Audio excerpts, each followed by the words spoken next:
আমরা যেটা এখন আসলে ডিজাইনটা এবং বিল্ডিংটাতে করেছে যে এই শহীদ মিনারটা করেছে পূর্ত মন্ত্রণালয়, এখানে ওনাদের ইঞ্জিনিয়ারিং ডিপার্টমেন্টের এরা আছেন। আপনারা জানেন যে 18 সাল থেকে আমরা শহীদ মিনারে ইনফ্যাক্ট চট্টগ্রামের মানুষ আসতে পারেনি। অস্থায়ী অফিস হিসাবে শহীদ মিনার হিসাবে আপনারা জানেন মিউনিসিপ্যাল মডেল স্কুলটাকে, সেটাও সিটি কর্পোরেশনের একটা স্কুল, সেটাকে ব্যবহার করা হয়েছে। তো এবার আমরা পূর্ত মন্ত্রণালয়ের যারা কাজ করেছেন তারা দীর্ঘদিন এখানে ডিজাইনার, আর্কিটেক্ট এবং ইঞ্জিনিয়াররা কাজ করেছেন, এবং এবারের মতো আমরা আশা করছি যে চট্টগ্রামের মানুষ এই 25 সালে এসে 21শে ফেব্রুয়ারির ফুল এই নতুন স্থাপনা আগের যে জায়গা সেই ঐতিহ্যবাহী জায়গায় তারা ফুল দিবে এবং এটা উন্মুক্ত করে দেওয়া হবে। এবং এটার আমি মনে করছি সার্বিকভাবে সিটি কর্পোরেশন যেহেতু আগে থেকে এটার ব্যবস্থাপনায় ছিল ওনারা থাকবে, বাট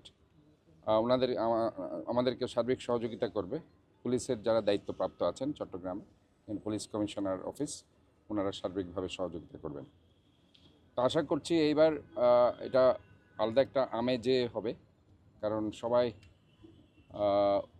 অতীব আগ্রহ নিয়ে চট্টগ্রামের মানুষজন তাকিয়ে আছে শহীদ মিনারটি কীরকম হয়েছে, কারণ ফার্স্ট টাইম তারা এখানে আসবে এবং সেটার মধ্যে তাদের একটা আলাদা একটা আগ্রহ জন্ম নিয়েছে চট্টগ্রামবাসী।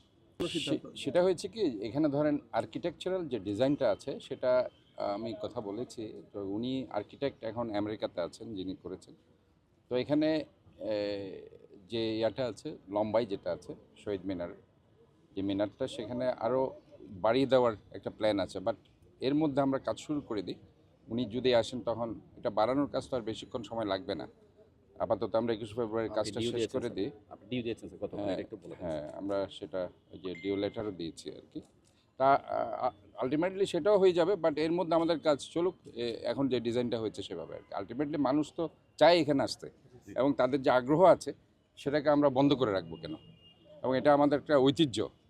এই জায়গায় আমরা ছোটোকাল থেকে সবাই এখানে এসেছে, তাদের স্মৃতি এখানে আছে, এবং এটা আসলে ইনফ্যাক্ট এই জায়গাতে সবাই আসতে চায় আর কি চট্টগ্রামের মানুষ, এবং আমরা আশা করছি এবার তাদের আশা পূরণ হবে। আমাদের এখন জনগণ যেটা বলছেন এখান থেকে না, রাস্তা থেকে দেখা যায় রাস্তা থেকে দেখা যায় না, কারণ ওই রাস্তা থেকে আসলে দেখা যায় না। তারা এটা হাইট বাড়ায় দেওয়া যায়, হাইট বাড়ায় দেওয়া যাওয়ার পর এটা অরিজিনাল আর্কিটেক্ট জিনুর রহমান, উনি স্যার আমেরিকায় থাকেন, সে আসলেন পর্যন্ত যাওয়া না না না মানুষ আবার উঠে যাবে না। ওটা সিঁড়ি নয়, এখন তার মানে